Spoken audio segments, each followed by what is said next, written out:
So we continue with the Buddha's observations. Uh, we continue to discuss the Buddha's observations, which of course, understanding of these observations and teachings, instructions of the Buddha will lead to what is called enlightenment, which is the solution to the problems of human suffering. So the Buddha, upon investigation, he discovered that the human suffering is caused by ignorance. That is, the desires and the lust. The reason why human beings are so lustful, so greedy, and they desire so many things is because of ignorance, sheer ignorance. Okay? The Buddhas declared, they said, craving or desires. Craving or desire is like a great tree having many branches. Craving or desire is like a great tree having many branches. They are the branches of greed, of ill will, and of anger. The fruit of this tree is suffering. But how does the tree of craving arise in the first place? Where does it grow? The answer is that the tree of craving is rooted in ignorance. It grows out of ignorance, sheer ignorance. One does not know. All the problems of the humanity, all the problems in this world is caused by the fact that people just don't know. I don't know what to do. What do we do? People like the good things of life, right? Everybody wants to have all the good things in life, resources, all the nice things. But then how do you go about it?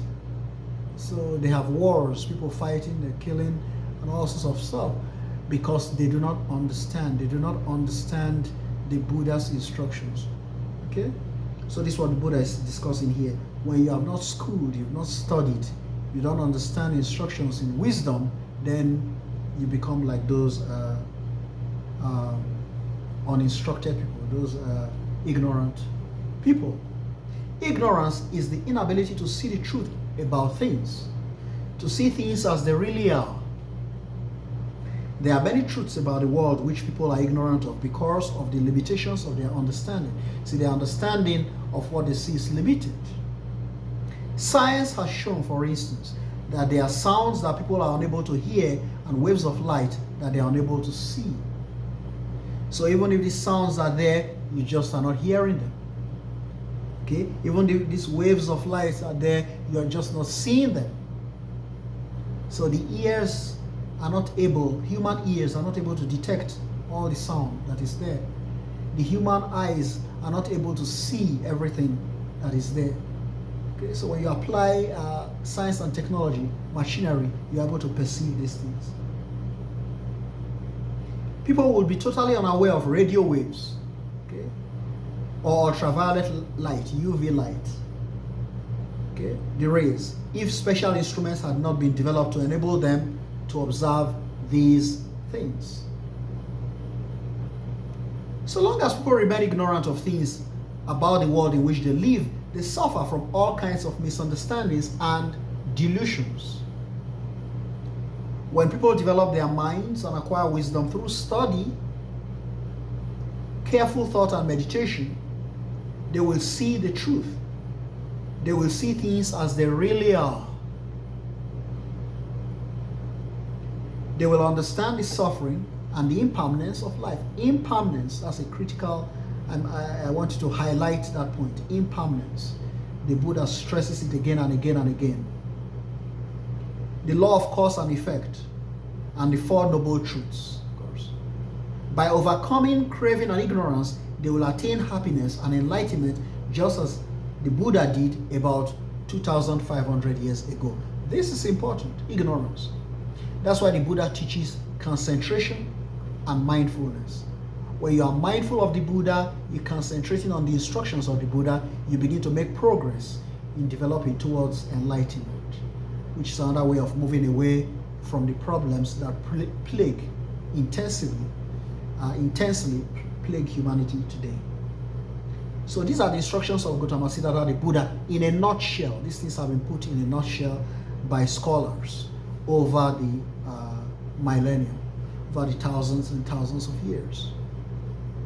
So Buddhism teaches us concentration. Okay, concentration. When we concentrate on the Buddha, okay, we begin to discipline the mind. We begin to train our minds by yoga and by concentration on the Buddha image. We begin to discipline our mind, and gradually we begin to get away from the attachments to desires and suffering, which causes humanity setbacks. When there's too much attachment, too much desires, human beings begin to suffer. Okay, then they leave the bigger goals and begin to perish for smaller things. So that's why the Buddha teaches us we have to understand what ignorance is. Ignorance is simply not knowing what Gautama Siddhartha the Buddha has taught. If you don't know what the Buddha has taught, then you are ignorant because you have not studied enough to be able to tell. If you've studied, if you love to study, like Confucius stresses a lot in the Confucian Analects, there is almost no problem that is beyond humanity if you study and study and study and study and study a lot. So the Buddha also proposes this kind of idea. You have to study seriously. When you take your study seriously and you study and study a lot, you become enlightened. All of this, you can really understand what the Buddha is saying. A word is enough for the wise.